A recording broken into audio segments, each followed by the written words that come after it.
Kamakailan lang nagpahayag ang ilang mambabatas ng sama ng loob sa umunoy kabiguan ni Wang na tumulong sa pagpapagaan ng tensyon sa pagitan ng Pilipinas at China. Sabay ipinanawagan ng maito ang pag-recall sa Chinese ambassador. Ito ay sa kabila ng mga pahayag ng ambassador na walaan niyang nalalabag ang China sa kamakailang insidente ng harassment sa Baho de Masinloc at Ayungin Shoal. Bagamat aminado ang Pangulo na ikinainis niya ang nasabing pahayag ng Chinese envoy, gayong ginagawa lang ni Ambassador Wang ang kanyang trabaho. Bahagian niya ng trabaho ni Wang ang ipagpatuloy ang paglalahad ng Chinese narrative sa South China Sea. Kaya naman giit ni Pangulo Marcos, hindi kailangang mag-overreact sa usaping ito.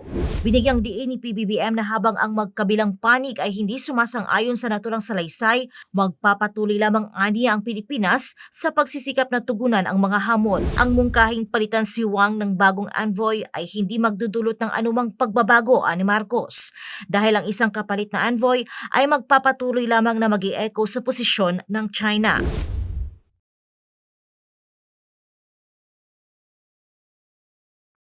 Hindi sinang-ayunan ni Pangulong Ferdinand Marcos Jr. ang mga mungkahing paalisin na ng Pilipinas si Chinese Ambassador Wang Zhilian.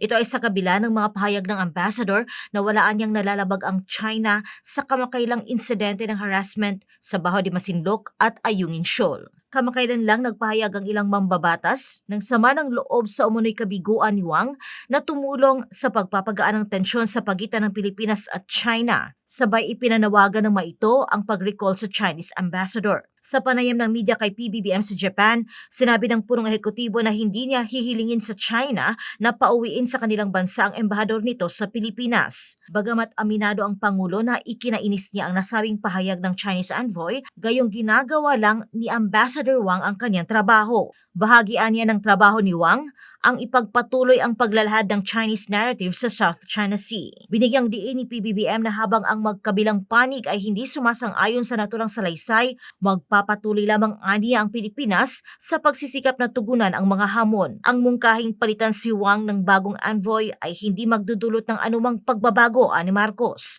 Dahil ang isang kapalit na envoy ay magpapatuloy lamang na mag-i-echo sa posisyon ng China. Kaya naman giit ni Pangulo Marcos, hindi kailangang mag-overreact sa usaping ito. Nang tanungin naman kung nais ng Pangulo ng ibang diskarte sa gitna ng sigalot sa WPS, sinabi nito na handa siyang umupo para sa negosasyon upang malutas ang isyu. Idinagdag pa ni Marcos na ang kasalukuyang isinusulong ng Pilipinas ay ang matiyak ang security arrangements sa ibang mga bansa tulad ng pagsasaayos na isinagawa sa Japan upang mapanatili ang katatagan ng rehiyon.